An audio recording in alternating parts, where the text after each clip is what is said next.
एक गांव में मोनू नाम का लड़का रहता था। वो अपने माता पिता का इकलौता था। इकलौती संतान होने के कारण उसके माता पिता उससे बहुत प्यार करते थे, कभी भी उसे अकेला नहीं छोड़ते। मोनू को जिस चीज की भी जरूरत होती, उसके माता पिता झट से वो चीज मोनू को लाकर दे देते थे। मोनू भी खुशी से झूम उठता और उसको हंसता खेलता देख उसके माता पिता भी बहुत खुश रहते। एक दिन मोनू घर के बाहर अपने दोस्तों के साथ चोर सिपाही खेल रहा था।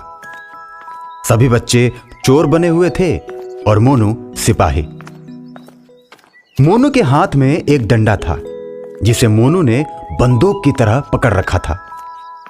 सब बच्चे आगे आगे दौड़ रहे थे और मोनू उनको पकड़ने के लिए पीछे पीछे दौड़ रहा था। और सामने बैठे मोनू के माता पिता सभी बच्चों की खुशी देखकर फूले नहीं समा रहे थे। देखे जी, मोनू कितना खुश है अपने दोस्तों के साथ।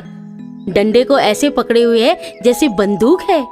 एकदम असली वाला सिपाही लग रहा है हमारा मोनू।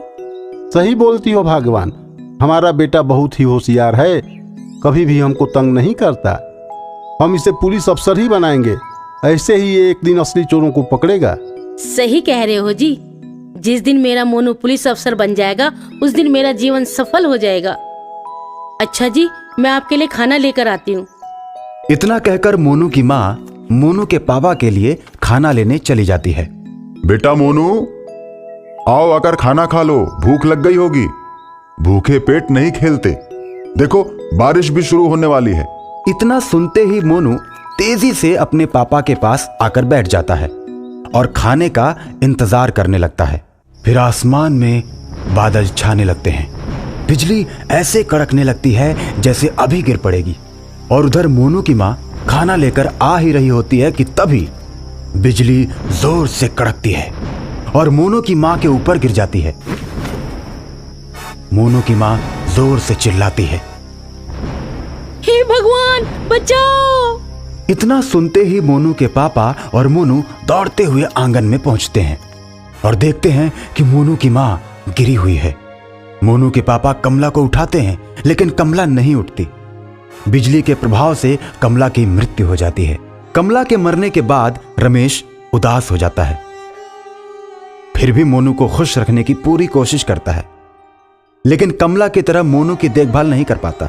रमेश को परेशान देख पड़ोस की दादी उसकी परेशानी का कारण पूछती है, तो रमेश दादी को बताता है।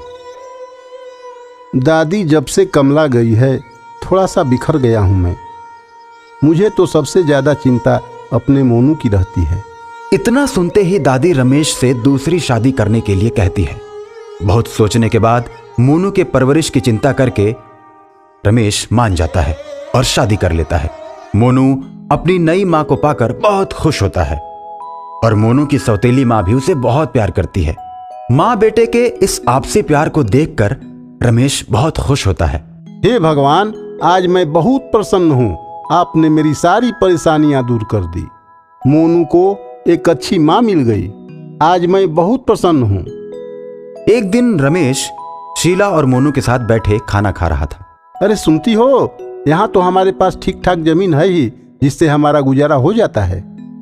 दूसरे जिले में मेरी पुश्तैनी जमीन है और वो खाली पड़ी है। उसको बेचकर जो पैसे मिलते हैं उससे कोई अच्छा कारोबार शुरू करूं। यहाँ की जमीन तो बहुत है हमारे लिए। शीला सहमति में सिर हिला देती है और रमेश दूसरे ही दिन निकल पड़ता है जमीन बेचने के लिए। लेकिन इधर शीला के मन में रमेश की बातें घूमने लगती हैं। उसके अंदर लालच पूरी तरह से घर कर जाता है। अब वो सोचती है कि जमीन बिकेगी तो खूब पैसा आएगा और बड़ा कारोबार होगा और असली हकदार मोनू होगा। मेरे बेटे को कुछ नहीं मिलेगा, क्यों ना मोनू को रास्ते से हटा दूं। उसके बाद शीला एक तांत्रिक के पास जाती है। मुझे मोनू को रास्ते से हटाना है ताकि जब मेरा बेटा हो तो वही जायदाद का असली हकदार बने। ठीक है, आज के 3 दिन बाद अमावस्या है और मुझे उस दिन एक बच्चे की बलि भी चढ़ानी है। ये लो, इसे मोनू को खिलाकर उसे बेहोश कर देना। उसके बाद मैं आकर उसे उठा ले जाऊंगा। इतना कहकर तांत्रिक शीला को एक भस्म देता है। शीला घर आ जाती है और शाम को खाने में भस्म मिलाकर मोनू को दे देती है, जिससे मोनू बेहोश हो जाता है। उसके बाद तांत्रिक रात के अंधेरे में आकर मोनू को उठा ले जाता है। रमेश के घर से तांत्रिक को जाते हुए पड़ोस की दादी देख लेती है, लेकिन उसे कुछ समझ नहीं आता। दूसरे दिन जब रमेश घर आता है और मोनू को नहीं देखता, अरे शीला, मोनू कहाँ है? कहीं दिखाई नहीं दे रहा। अपने दोस्तों के साथ खेलने गया है क्या? मुझे नहीं पता कि मोनू कहाँ है। मैंने बहुत खोजा पर मुझे कहीं नहीं मिला। देखिए ना, मेरा रो रो कर बुरा हाल है। रमेश शीला पर भरोसा कर लेता है और मोनू को ढूंढने के लिए निकल पड़ता है। कुछ देर बाद परेशान होकर रमेश घर वापस आ रहा होता है तो रास्ते में बुढ़िया दादी मिलती हैं और रमेश की परेशानी का कारण पूछती हैं।